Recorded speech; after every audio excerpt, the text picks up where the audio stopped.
La nouvelle gouvernance.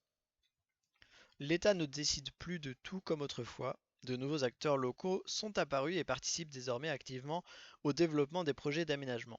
Le maître d'ouvrage doit tenir compte de leur avis sous peine de voir son projet bloqué par des oppositions. On ne prend plus aujourd'hui les décisions telles qu'on les prenait hier, de manière descendante. Une nouvelle gouvernance faisant appel au principe de la concertation et de la médiation est en marche. Les pratiques de gestion du projet changent. La mise en œuvre de la démocratie participative correspond à une attente sociétale forte des citoyens d'ici et d'ailleurs. La prise de conscience par les citoyens de leurs responsabilités, de leurs droits et devoirs au sein de la collectivité est nécessaire. Souvent, la gestion des affaires publiques leur semble lointaine, ils sont désenchantés. On assiste pourtant à un renouveau de la citoyenneté à plusieurs niveaux d'échelle, du local au global. On constate la création de réseaux associatifs internationaux qui souhaitent lutter contre l'ouverture libérale des économies développées, la mondialisation. Au niveau local, le fait associatif est très important dans notre pays. On voit depuis plus d'une dizaine d'années qu'il y a un nouvel engagement citoyen, y compris dans certains quartiers, et que la démocratie participative vient en complément d'une démocratie représentative dont on perçoit nettement les limites. Démocratie représentative, participative, directe. La démocratie représentative.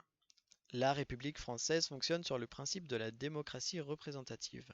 Le citoyen va voter pour l'élu ou le projet de son choix. Il délègue ainsi la responsabilité de la gestion du pouvoir local ou national à un tiers élu. Ce dernier devient le seul responsable du bon déroulement des projets pour un temps. La démocratie participative. Ici, le citoyen ne se contente plus de déposer son bulletin de vote dans l'urne. Il veut participer à la vie civile en décidant en commun des actions à mener, localement par exemple. Toutes les enquêtes le montrent, cette aspiration est récurrente de la part des citoyens. La démocratie directe. Le stade ultime de développement de notre démocratie serait la démocratie directe, autogérée, où les orientations et les projets seraient directement gérés par les citoyens. Logique descendante et ascendante. La gouvernance. Deux modes de gouvernance ont marqué la façon de prendre des décisions en France. Hier, l'administration centrale identifiait, en se basant sur ses propres experts, les problèmes rencontrés dans les provinces et apportait les solutions clés en main pour les lever. Les élus locaux servaient souvent de relais auprès de la population pour faire remonter l'information ou pour la diffuser. Avec l'éducation des masses, les nouveaux médias, l'évolution de la société, ce mode de pilotage dans la prise de décision n'est plus possible. Le citoyen veut participer au débat et les résistances sont nombreuses si son avis n'est pas pris en compte, au point de mettre en échec les projets.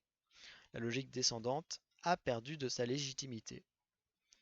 Pour traiter des problèmes locaux d'aménagement, il convient désormais d'associer les acteurs concernés par le problème, de les accompagner dans l'identification des enjeux et dans la construction partagée des solutions à apporter. C'est un travail qui demande du temps, des moyens. Ce mode de pilotage dit ascendant met en réseau les acteurs pour qu'ils débattent ensemble.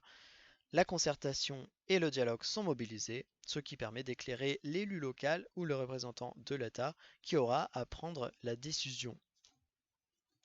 L'initiative vient d'une administration et ou des acteurs locaux pour faire face à un problème.